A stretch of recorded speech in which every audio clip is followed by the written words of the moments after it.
Y'all, I am so honored to sit down with two-time Olympian, world champion, and all-around force of nature, Jordan Chiles. This conversation right here, it is about what it takes to fight for your place and your peace. We're talking about everything, what it felt like to have an Olympic gold medal given and then taken, the race's backlash she survived, and how she found her voice again in her memoir, I'm That Girl. Jordan doesn't hold back. This is bigger than gymnastics. It's about the emotional toil of injustice, the power of sisterhood, the courage to keep showing up, and the beauty of family saying, I'm enough, through joy, grief, love, and legacy. Jordan is teaching us it all. Strength doesn't always look like gold. Before the holiday rush kicks in, I'm partnering with Airbnb to help you plan that perfect autumn escape. From dreamy mountain retreats to spacious homes perfect for gathering with friends and family. Airbnb has amazing spaces for every kind of getaway. Now let's get into it. Girl, what's up? Hello. It's so good to be with you because I feel like I know you. I see you everywhere online, in the media. You're so talented, amazing, doing your thing. How are you? I mean, you just did a huge Nike Super Bowl ad. I mean, Time Woman of the Year, Sports Illustrated swimsuit edition. You're just killing it. How do you feel in this moment? I feel actually really good. I definitely can say it's been a whirlwind since after Paris, and I've just been enjoying the time, the presence. You know, definitely didn't think I would have 2 covers in 1 year. Not something I thought, I thought one cover was like gonna be, the golden, but I'm just been being me and just having fun, really. I feel like this time of era, being 24, is just having fun, finding your identity, finding who you are, and just enjoying life. Yeah, and really getting your brand out there. I mean, I know you were in Cannes as well, doing stuff. How was that experience, being so front-facing?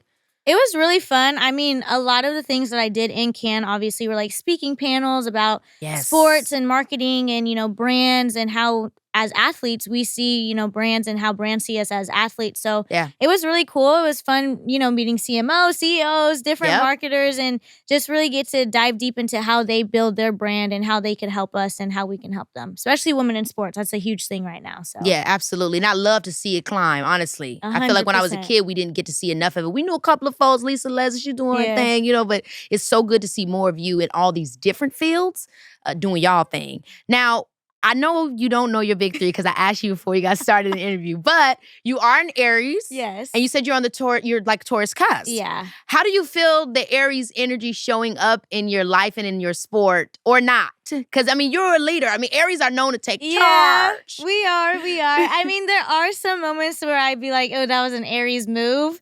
But I think being able to have like that leadership role and standing on it makes it even better. But when it does come to relationships, friendships, I can see where people are like, y'all Aries are something else. But I am I'm kind-hearted. I'm gifted. But y'all are so loyal. We are to the most ridiculous point where it's like, y'all need to stop being...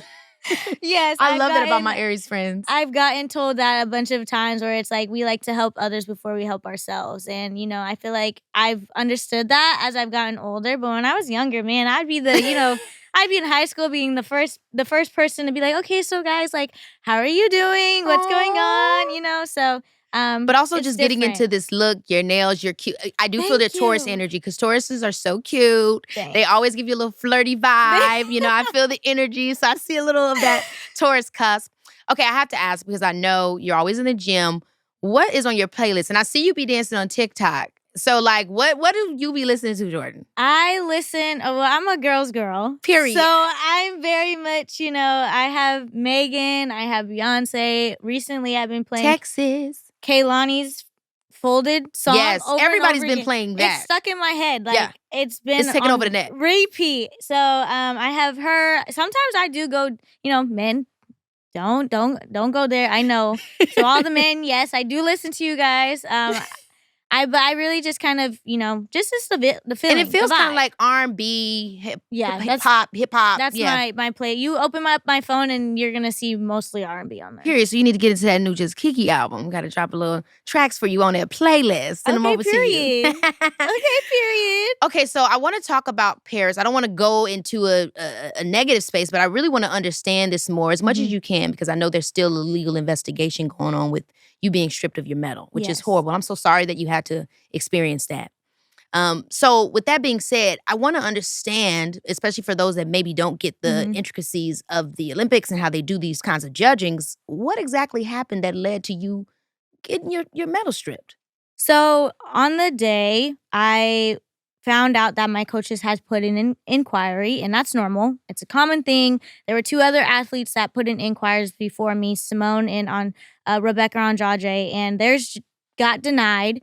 So I found out that it was kind of a quick second. I was, interacting with my teammate, and all of a sudden I hear, I put in inquiry. And I was like, oh, okay. Inquiries, they can go up, they can go down, or they can stay the same. So there's 3 different ways that your score can, do its thing. And I found out that my score went up. And obviously, you saw the uproar. Everybody was excited. Everybody was... Girl, it was a huge deal. Yeah, like it was a really, cool experience. And then afterwards, I, found out that they wanted to reevaluate what was happening. And my coaches had 60 seconds to put in an inquiry. And 60 seconds isn't, it's not a long time after my floor routine. And basically, there's a person that we have to go to be like, hey, we want to put an inquiry. And that person didn't stop the clock fast enough. So it was a human error that caused it, actually. Exactly. Not really what happened in real time. Exactly. And so that's why there was, a whole thing that was happening where it was 4 seconds and, there's video proof and all this stuff. So it was a devastating time.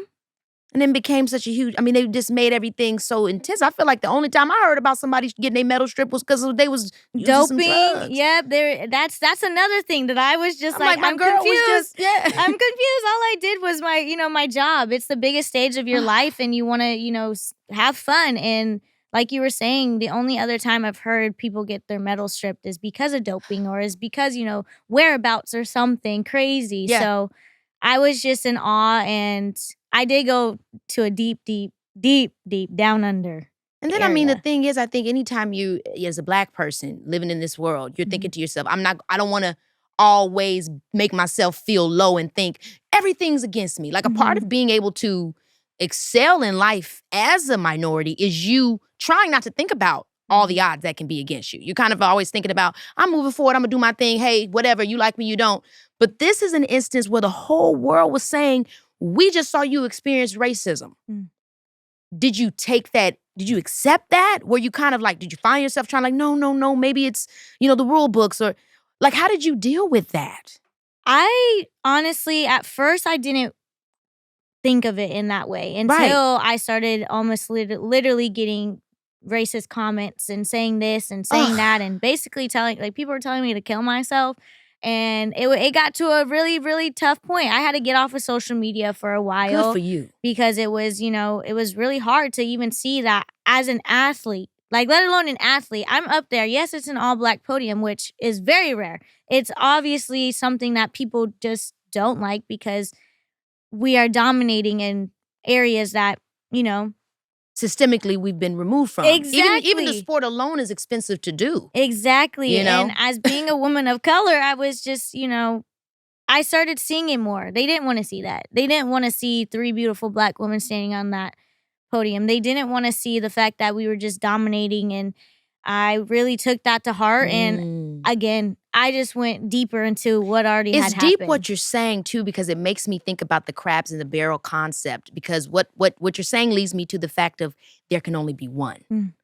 So it's like, y'all can't handle the 2 aisles. Y'all can't handle the Chiles and the Biles. Y'all need only one. That really is interesting because I'm thinking about it. Yeah, it's the collection of as opposed to only one gets in. And that creates not just something in terms of Black and white racism, but also intercultural stuff where it's like we're always fighting for more than one position. I also remember you had spoken something because you're biracial, right? You're Latinx, and I don't know exactly what Black and what's your Latin. Okay, yes. And you said you were accused of not being Black enough sometimes, and dealing with that. So when you experience this, but then also have that experience, how do you grapple with that?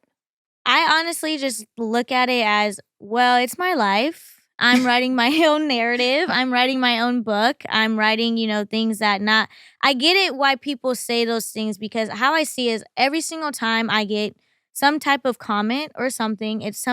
I look back and be like, you know what? This person is probably going through a tough time and they don't like something about themselves. That's a powerful and important way to look at it because it's true. Because it's like, okay, you can, obviously what you don't like about yourself, you're going to go to someone else and be like, I'm just going to ruin their day because I don't like something about me. And I'm just going to move on with my life. Yeah. And so with things like that, I had to deal with it at a young age. Actually, it's actually in my book. My coach didn't believe my mom was my mom because I was Black, but my mom's Latin. So it's like when she came and picked me up or something, my coach was like, that's not your mom. Wow. Why can't that be my mom? Like I'm mixed. Like it's my mama. And she I have no other mother. Hola, ¿cómo está? Right. Like what else do you want me to say? So I had to deal with it at a young age, but then I started to realize my identity is something that I am still finding, and I get to choose, and I get to explore, and I get to, embrace. I just started embracing my Latin side even more because I was like, yes, people only see me as Black, but then it's like if I tell them I'm Latin, they only see me as Latin. And I'm just like, okay, y'all gotta pick and choose. I'm both. Like, so I think having the understanding of being Afro-Latina, I really enjoy it. I really like to, discover both cultures and just really find that diversity and just, be me. Yeah, and there's also so much going on as well within the Latin community right now. A lot of horrible atrocities being done. It literally is... It's devastating. Devastating. So then you have, your communities, your two communities that you're speaking out for. What do you say to the young woman like you that is dealing with seeing that on a day-to-day basis and maybe doesn't have any medals to even be taken from them? Yeah. Like they're still working to find their thing and achieve something and know that the odds won't be against them. Because when you do see stuff like this, it can make the people watching us say, well, why should I even try? If Jordan been doing this since she was 7. She got there, and then what do we tell them to make them have faith that it's worth fighting for? I mean, every single day we're fighting for our lives. I don't think, there's one day you're going to wake up and be like, oh, this is going to be a normal day. How I see it is if that was the case, we'd all be living in a utopia. Okay. Drinking coffee the same, right? Driving the same car. Like, it just Come don't on, work. coffee. Like, it doesn't work like that. Like, no. And I don't think people want to see yourself. You don't want to see your own identity in somebody else because you're going to want to change something. So I always tell even, little girls who do a sport, don't do a sport is, always believe in the power of your dreams. Your dreams can take years. They can take months. They can take the next day. But it honestly has something to do with your own personality, your own, you being authentic to who you are. Yeah. I continue to fight for what I do every single day because I understand my why. What is my why? So what is your why? Yeah. My why is always understanding that I didn't wake up to sprint for the younger generation for no reason. I didn't wake up to, talk about what I'm going through for no reason. I didn't write a book for them to read for no reason. So they get the ability just to wake up, look at themselves in the mirror, and no pun intended, and say, I'm that girl, right? You 100% that girl. I'm really living for everything coming out your mouth. Okay? You are giving it.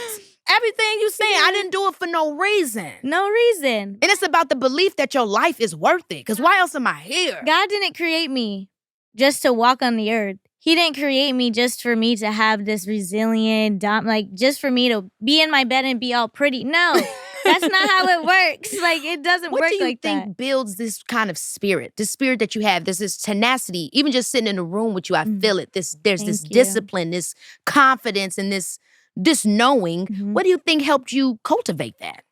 Definitely. Well, one, the discipline part came from my sport. At the age of 12, I was traveling to Italy. Like, who does that? I don't think I can ask any other 12-year-old. You and Celine Dion. Right? We love Celine. So I think really it was, my parents. My parents taught me how to be very humble and how to understand that if you want to create a life for yourself, then you have to work. You have to be dedicated and strive and, conquer. I didn't grow up in a family of quitters. I know that's probably crazy to say, but we don't quit in things, failing, yes, we can fail 100%. That's how life goes. But quitting, no. So I continue to, understand myself. Each day we learn something new about ourselves. Each year, it's our birthday. That's not going to be the same year that I was 23. It's not going to be the same with me being 24. Yeah. So I think constantly understanding that I'm growing and I'm understanding myself and I'm always authentic. I'm gonna be straightforward. I am a blunt person. I will tell you the truth. If you walk out the house with two separate socks on, I will tell you to go back in the house and change your socks because you're not doing that. No polka dots and stripes. No, it does not work. Like, that's just how I am. Oh like, I'm gonna just, put my feet in front of each other and continue to walk. I walk by faith. Literally, that's kind of how I just let God create something for me. Another thing I want to mention, because I think it's important, especially when that point that you made about seeing all of these minorities, specifically Black people up here dominating spaces that you wouldn't expect, that can create intercultural, competition. But you uphold a sisterhood with Simone Biles. She's one of the main people that came out and supported you. I mean, what do you think the importance is of us to see that as well? And how did it impact you during this typical time? It was kind of like a swap. In Tokyo, I stepped in for her, and I think that was when I first was like, wow, I'm actually being seen. I actually feel something, that confidence came in. And so her being able to support me in this situation and giving me, tactics and being like, look, I'm here for you. I understand what's happening. We're going to do everything we can to make sure, and we're going to continue to fight. So seeing that, I think having that sisterhood is definitely a huge thing because not everybody gets that. Not everybody has that friend that is also your teammate. That gets it, exactly. Yes, for sure. So it's been pretty cool to see that she's been there for me and that I can do the same for her, support her, do whatever I need to do to make sure she's doing good. Because when you have that relationship, you can kind of, feel like, okay, we're both going in the same direction and we can conquer in both spaces. And healthy competition. And when you rise, I rise. So I'm really proud of you guys for that and for showing that. Now, we do got to talk about this book. I'm That Girl. I mean, did you see yourself writing a book? Or did you just know? Yeah, okay. I did. Yes, I did when I was younger. Oh, my gosh. I love that. I live for the dreams coming true. Yes, I did. It was something, as a little kid, how I see it is, right, we have these imaginations. You have your little imagination friends, right? And you're like, one day I'm going to have real friends, right? So that's how it was with this book. I, understood my story was crazy. I'm a rainbow baby and a miracle child. Oh, wow. And I'm named after Michael Jordan. So put all three things together. Your parents said, we got high hopes. And they was right, though. Yeah. Talk about manifestation. Exactly. So I kind of really took that and made my story and being like, okay, I've had the flu game. I know that's pretty crazy to say, but I've had the flu game. I've, kind of been able to understand failing is a thing in life and you have to learn from them. So, writing this book was really just something that I wanted to tell my story. People have narratives, right? You can go on Twitter and they can say this, that, and the other. I've gone through a lot of crazy things within my life, which, I can say thank you, but at the same time, why? Why me? God, why am I your strongest soldier? Right. Like, I appreciate it, but you didn't have to put me through that. So knowing that I was able to finally lay everything out, I didn't realize within the time of me writing my book, that trauma that I went through, whether it was me getting smoked out in a car, whether it was me getting my braids cut off, whether it was me getting told I look like an Oompa Loompa. And keep in mind, I was like this big. Yeah, so there was a lot of trauma that I had to retell. I just want to talk about this hair chopped off really quick. Yeah. So this is what you wrote in your book about one of your coaches. Yes, Coach X. Coach X chopped off your hair? Yeah. What did your mom do? What did your parents? What happened? Yeah, and what was the reason? I mean, there's no reason for me knowing that. To her, there was. So in gymnastics, obviously, there's a typical. Well, not anymore. I've kind of changed the culture of that. With my tattoos, my nails, all those. Come on, things, Allen Iverson Jr. Why would I say that? The stuff I say, I'm tired of myself. Cause what? But y'all know he changed the game with never.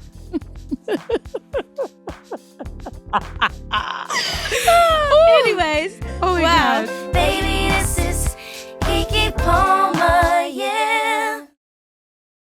You know how the holidays get. Everyone's schedule gets crazy, and suddenly it's impossible to coordinate quality time with friends. That's exactly why I've been searching on Airbnb for the perfect pre-holiday getaway. Because before all the festivities kick in, I need that special weekend with my closest friends. I found this incredible cabin with the guest favorite badge, which means it's one of the most loved homes on Airbnb. Picture a gorgeous open concept space with a chef's kitchen, the coziest living room, and these huge windows that frame the most stunning fall views. What I love most about booking on Airbnb is how you can really make it feel like home, sipping morning coffee on the deck, cozied up in blankets, cooking up some delicious comfort food together in the kitchen. I mean, game nights by the fireplace. It's those little moments that make the best memories. That's the magic of finding the right space. Sometimes you need more than just a place to crash. You need somewhere that feels special, where everyone can spread out and truly unwind before the holiday chaos. Check out Airbnb for your pre-holiday escape. Trust me, they've got exactly what you're looking for to make unforgettable memories with your friends. This message is brought to you by Apple Pay. The winter shopping experience is giving polar expedition, and I'm not even being dramatic. Between the layers of sweaters, scarves, coats, and gloves, just trying to access your wallet feels like an Olympic sport. But here's the thing. Apple Pay turned my iPhone into the only wallet I need, letting me stay toasty while checking off my winter shopping list. Remember those old winter shopping scenes? You're bundled up like a toddler on a snow day, finally making it to the register, and then have to perform a whole excavation project just to find your wallet. Taking off your gloves, unzipping your coat, digging through your layers. Meanwhile, the store's heating system is fighting a losing battle against that cold draft from the door. But that's not my story anymore. Okay, these days, when I spot the contactless symbol at checkout, I know I can keep my cozy situation intact.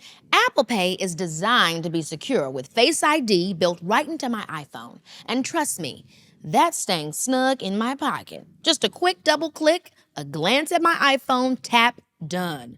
Faster and easier than fumbling with cards or cash. Apple Pay is accepted at millions of places worldwide. Whether I'm ducking into a coffee shop for some hot chocolate, grabbing winter weather essentials, or doing some serious shopping, that contactless symbol lets me know I'm in the right place. I'm still earning all my credit and debit card rewards on every purchase, and Apple Pay keeps my transactions private by not keeping transaction information that can be tied back to me. Shopping online becomes a cozy experience too. From my warm spot on the couch, Apple Pay works seamlessly across my devices, iPhone, Apple Watch, or Mac. When I see that Apple Pay button at checkout, I know I'm in for a smooth, secure transaction without having to enter any card numbers. Winter shopping doesn't have to be a battle between staying warm and getting things done. With Apple Pay, you can keep your gloves on, your layers intact, and your shopping smooth. It works in stores, online, and in apps. Say goodbye to physical cards and cash. Pay the Apple way and stay cozy this winter season. Terms apply. Okay, we're back. So there was a typical way of how gymnasts were supposed to be. Yeah. And it was, skinny girls, white, blonde ponytails. Yeah. And so it just, to her, I guess it didn't look like professional.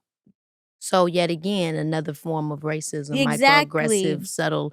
This is why we have the Exactly. Crown Act. This is how it's so crazy to imagine. And again, that's why I say so much things need to be updated systemically that allow us to exist in our fullness. Because so much of it, I mean, even nowadays, I still go to Atlanta. I go to a restaurant. They literally say everything but black skin can't come in. I mean, it's like no hat, no anything that you would imagine a black person be wearing. Yep. They got up on that list. I'm like, just say you don't want nobody black. No Air Force Ones specifically. Like what? Like what? Like it's everything. No gold chain. Right. Like what? It's so crazy. So anyway, yeah. So basically, when I wrote the book and I was finally able to close it, I was like, all that trauma, I finally can let go. Like I don't have to deal with it anymore. People ask me about go read the book.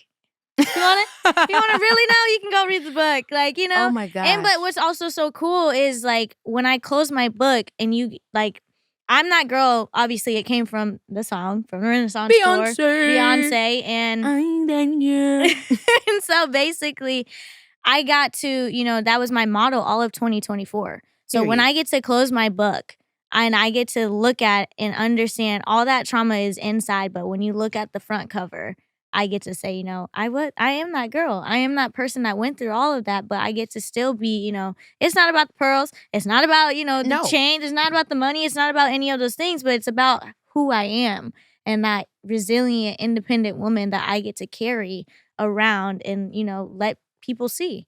So it was a fun process. How has it been seeing the reception of that and people getting, because another thing I really liked that you talked about in your book was the body image stuff and some of the eating disorders and things like that, which I think my best friend and I were talking about how in this world, food inherently can become an eating disorder because we don't know if we should be more. We don't know if we should be less. We don't know based off our goals or what this, it becomes so confusing. So I love that you spoke about it because I think we need to really talk about it a little bit more. And how did you find balance, you think, with that? It took me a while to find balance with food. At first, obviously. Because it's also attached to your career. Exactly. But as gymnasts, it's a little different. Like, we don't like drinking too much water because we can feel it when we flip. I know that's weird. Wow. We can feel it in our stomach. So, like, even water was kind of...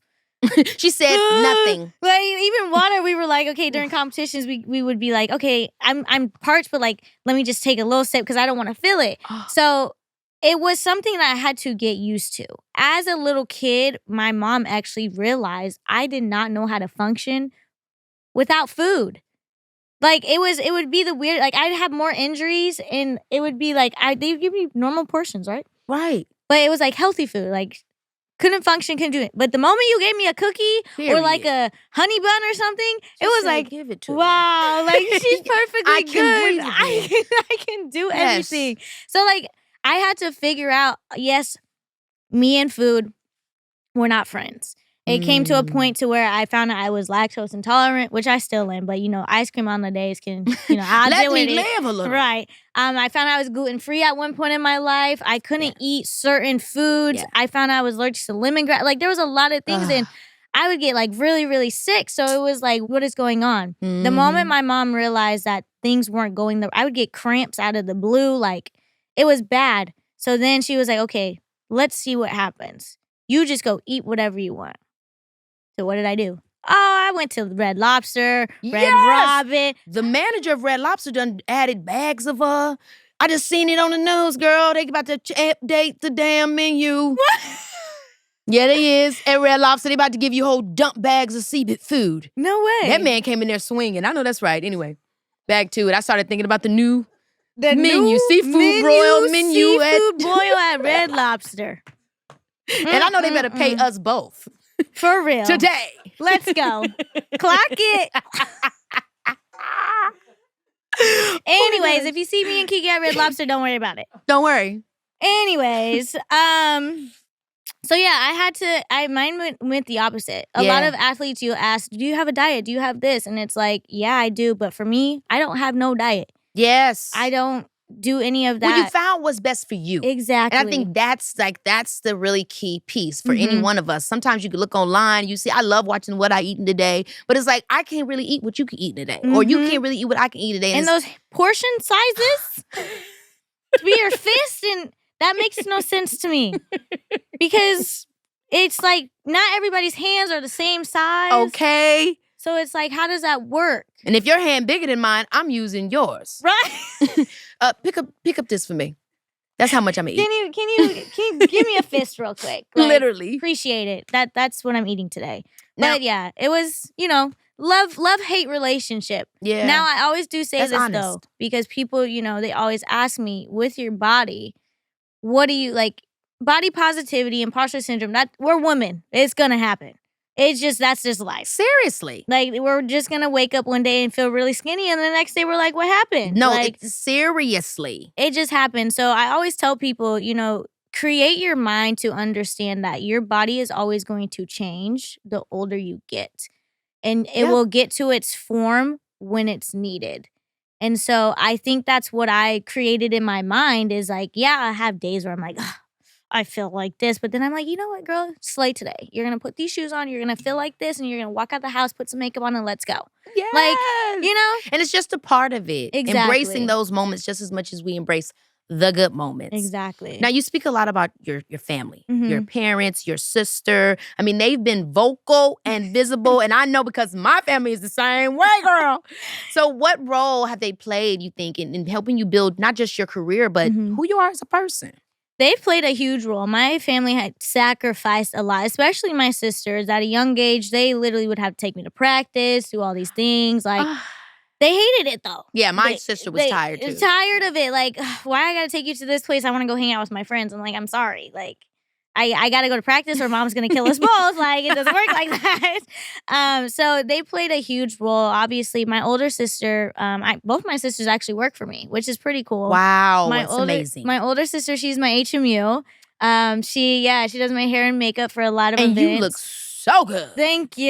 Shout out to you. sister. And then my other sister, she's my personal assistant, which is also cool because it's like, hey, you excuse me, I need this, that, and the other. Like, so having them both with me, especially because our relationships weren't too like close when I was younger. Yeah.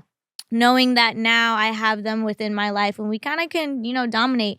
I'm always love giving back. Yep. My family is something that I want to give back because they had to sacrifice. So the first thing I did, which is pretty crazy to say, I didn't even buy my own self a house. I bought my parents a house. Like, it was... Period. It was something that I felt so proud of because it was like... You should. I was able to live in your house for 18 years and you sacrificed everything. Work, this, that, and the other. I really want to talk about this and take a moment because I feel like very related to athletes. Even though I didn't start doing a sport. Okay. I feel like I related to you. You know what I mean? Because like it's vice versa. Starting young, it becomes a family business. Yep. Everybody got to support you. Everybody got to put something on hold. Yep. And then you're doing your thing and a lot of people are just looking at you. But you're like, at the end of the day, it's my support system that's making it happen for me. So being kind of like the one in your family, it seems like something that you, and then this is how I feel, especially as I got older, really take responsibility for and feel proud of, not burdened by. Yep.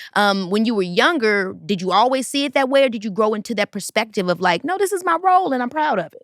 It took me I didn't like it at first because I was like, I feel bad. Like, I feel bad. Guilt. Yeah, I was like, man, we can't go on vacations because I have a competition. Like, my sister's birthday is in August and typically that's when our vacations were and that was her birthday. And I just always felt like it was something we couldn't really celebrate because I had competitions like that. But then I started to realize, well, maybe the role that I've given is because when her birthday comes, I can go get her a Louis Vuitton bag. Okay. Like, I could go do this for her, like all those things. So I did, like, as I got older, started to realize, okay, I am in this position for a reason. Yes. And not only am I in this position, I'm going to be able to help everybody around me. And that's why I'm so glad we talked about, because I think so many people out there, whether they are in our fields or something else, especially when you think about minorities, like a lot of times for us, like that generational lineage of wealth isn't there. So whoever decides to build it or who finds a way to build it, it's like, don't feel guilty for that. Don't feel burdened by that. Yes, it's tough, but what do they say? Heavy is the crown that they made you wear. Something you know like what I'm talking about, y'all. So it's important to uplift that person. Yeah. The Terrys in the family, soul food. Yeah. So, I mean, you're also a student at UCLA. Girl, that's incredible. Senior year coming. Congratulations, boo. Thank you. You're building a brand. Yes. I mean, and you're essentially redefining what an athlete entrepreneur looks like. How did you find the language for that, right? Because we're always trying to figure out, like, how do I articulate? I know who I am, but how do I articulate who I am to y'all? Yep. How has it been discovering that and then sharing it with the world? It's been fun. First off, at the age of 17 years old, I understood what a W-2 was, and a W-4, and a 1099. All those taxes thingies, I understood those because business, it runs in my family. My mom used to own property in crazy places. I don't even know. She just enjoyed business. That's just what she did. So I understood. I would go in her office. I remember I'd go in her office and be like, okay, so what are we doing today? She's like, well, I'm filling this out because there's a tenant and I'd be like, oh, okay. Like, I would retain that. So a lot of the business things that I know now and that I get to, explore and let the younger generation understand. Yeah. It's fun because now I get to mentor. I actually have this new athlete initiative that's coming out. Wait a minute. It's called Shiro. I'm mentoring 2 athletes who get to not only understand themselves in the sport area, but also their life. I have this, one of the athletes, she likes nails. So I'm like, okay, well, what can we do with that? Do you want to, become a nail tech? All those things, and teach them ways before they get into college of understanding that, yes, college is going to be hard. It's hard for everybody. Don't worry about it. We live life, right? But you'll be able to retain more information because I was able to mentor you, and that you can kind of guide yourself a little better than most college students. So basically, Shiro. Basically, I can give you a little background on Shiro. Yes. Basically, Shiro, my aunt passed away, who Sorry to was hear really dear and close to me. It was on my dad's side, and she always told me I was her hero. But she was like, that's a man. In her eyes, she was like, that's a man. So she was like, but you're, my woman hero. So that's where Shiro came into play. And it's basically just something that she felt I was, dominant in things that she understood I was going to be able to conquer. And she actually told me that before even Paris was even a thought in my head, that I would go to a second Olympics. And a year before, she passed away. And it was everything that I did all of 24 was really, it was for her. Oh my goodness. Was and she my right grandpa. there? My grandpa and they passed away a year apart. Shout out to grandpa. Shout out to your auntie as well. I don't know her name, but rest in peace. I'm sure they're really so proud of you. Seriously. Yeah, they are. Seriously. But yeah, that's where Shiro came from. So I'm excited. So Shiro, this is going to be huge. And then also, I just want to get into a little bit of tea with you. Are you dating in college? Oh. Baby, this is Keke Palmer, yeah. Y'all know your girl is busy hosting my podcast, memorizing my scripts, and running after my little one. Breaking through this busy season requires equipment that's working as smart as I am. And that's why I'm obsessed with the new Peloton Cross Training Tread Plus. It's cross-training reimagined with features designed to help you reach your goals effortlessly. Giving personal trainer meets tech genius meets motivation station. Listen, this thing is so smart. Peloton IQ provides intelligent strength coaching, watching my every move in the best way possible. The movement tracking camera counts my reps, corrects my form, and suggests weights that'll challenge me at the exact right moment, helping me achieve more in less time. And don't even get me started about the swivel screen situation, because it's everything. 1 minute, I'm conquering a 45-minute run. Then with one smooth spin, I'm flowing into a 5-minute stretch. The personalized plans, though, that's the real showstopper. Peloton IQ creates these custom workout plans that have me feeling like the main character in my own fitness journey, matching you with instructors who get your whole vibe, whether you need that extra push or just some real talk motivation. Let yourself run, lift, sculpt, push, and go. Explore the new Peloton Cross Training Tread Plus at onepeloton.com. Oh, Keke. No, I'm not. These are the questions that the girls want to know. No, I'm single. Everybody, I am single. Do you feel like you get to date a lot with your schedule? People ask me this too all the time, because it's like, yes, I'm busy. Ciao. Dating, schmating. Okay, I was in a relationship. I can tell you that. A lot of people were like, how long? It was for 2 years. It's a long relationship. But it was like on and off. So I don't even know if that was, it's 2 years, but 2 years on and off. Yeah. It's still valid. Yeah, I guess. So, so since then, it was a communication thing for me. Yeah. I'm an Aries. Just because I'm all lovey-dovey and cute and, you gotta communicate. I need to know that you're okay. I don't care if it's just a good morning. You gotta communicate. Yeah. So it was just something that, he played overseas, and that was getting both harder. athletes. Yeah, it was getting harder and harder. So kind of just, it's like we can go our separate ways. So right now I've just been living life. I'm single though. Do you like dating people in your field? Because I don't really like it. Sometimes it can feel too much. Obviously he can be an athlete, but play a totally different sport. So there's maybe differences there. Sport-wise, I don't mind. Now in gymnastics, no, I don't think I would date another gymnast. Yeah. Like I could be an NBA wife. I could be I can be an NFL wife. All those things. So might as well. Period. Pop off. Okay. Well, we'll see how those DMs are about to get popping off. It right? happens every time. Yes! Every time. I live, girl. I just live. Okay, are you ready to play a game? I am. I play a game always with my guests, and I really wanted to make sure this one felt very you-like. Oh, Jesus. So it's I'm called Spill the Beams. We're gonna stand on like these little kid balance beams while playing a game of truth or dare. And Can you balance? I mean, if I can, you're gonna teach me, right? I got you. Yes! That's my girl! You're gonna make sure I'm good. Okay, either truth, dare, or wild card. Yeah. Which first?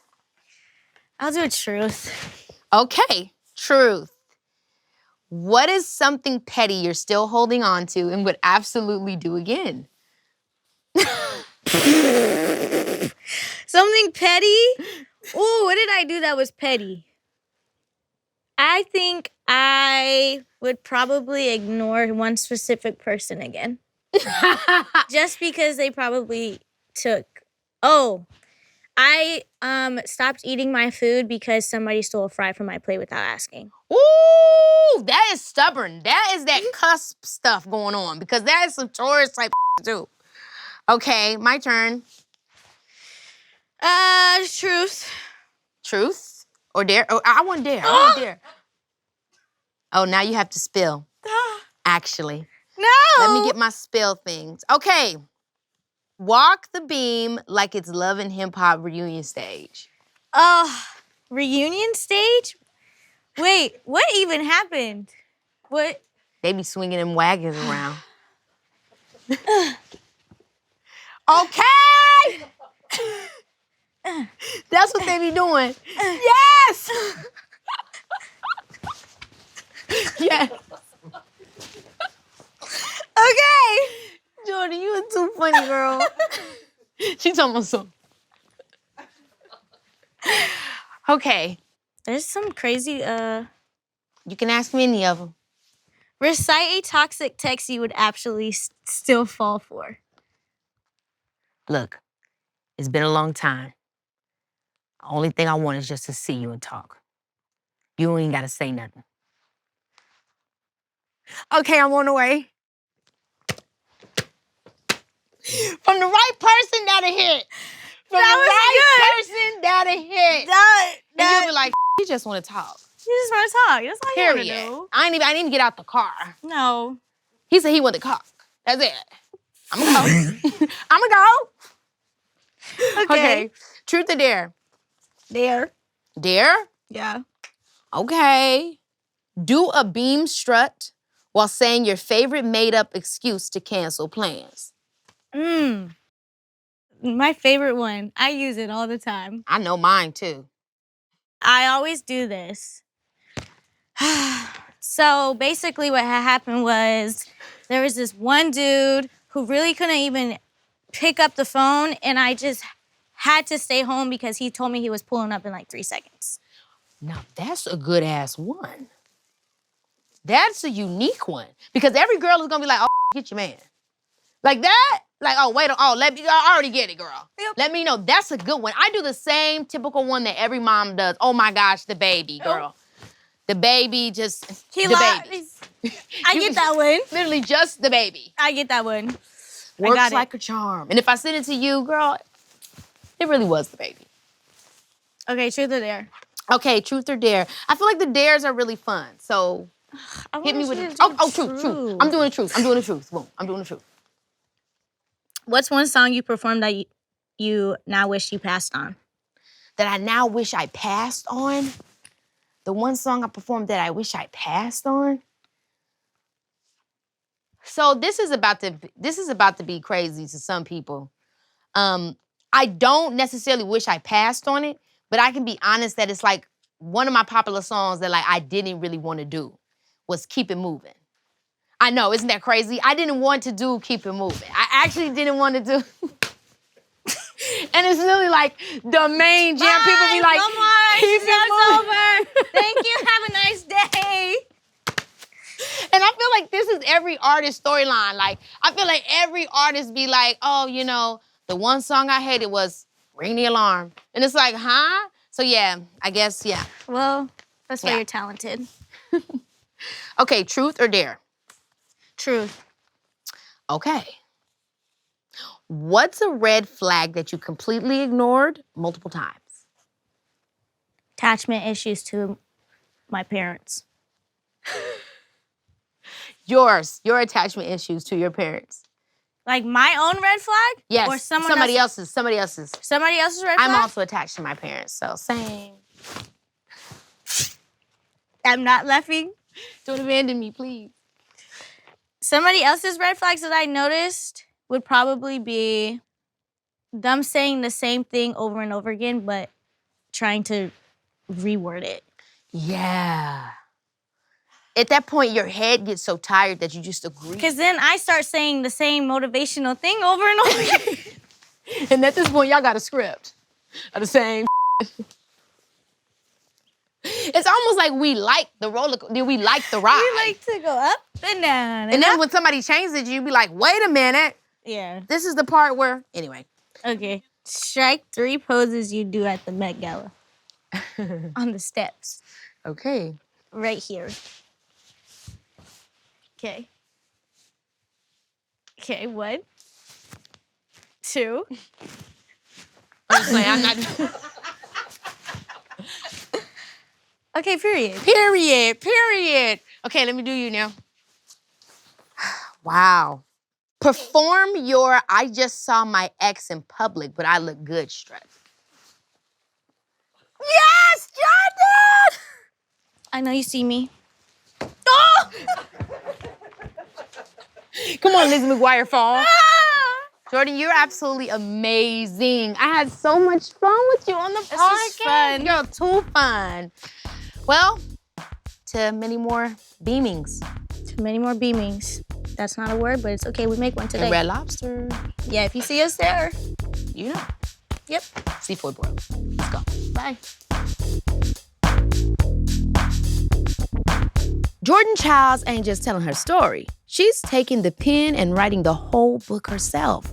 With honesty, boldness, and grace, she is confronting the systems that tried to break her and reclaiming her power through visibility, vulnerability, and truth. Whether she's flipping across the mat, modeling in her own image, or mentoring the next generation, Jordan is showing us that strength is layered, legacy is personal, and healing is revolutionary. She is that girl. Not because anyone else said so, but because she knows it for herself. See y'all next week for more. Because, baby, this is Keke Palmer. Baby,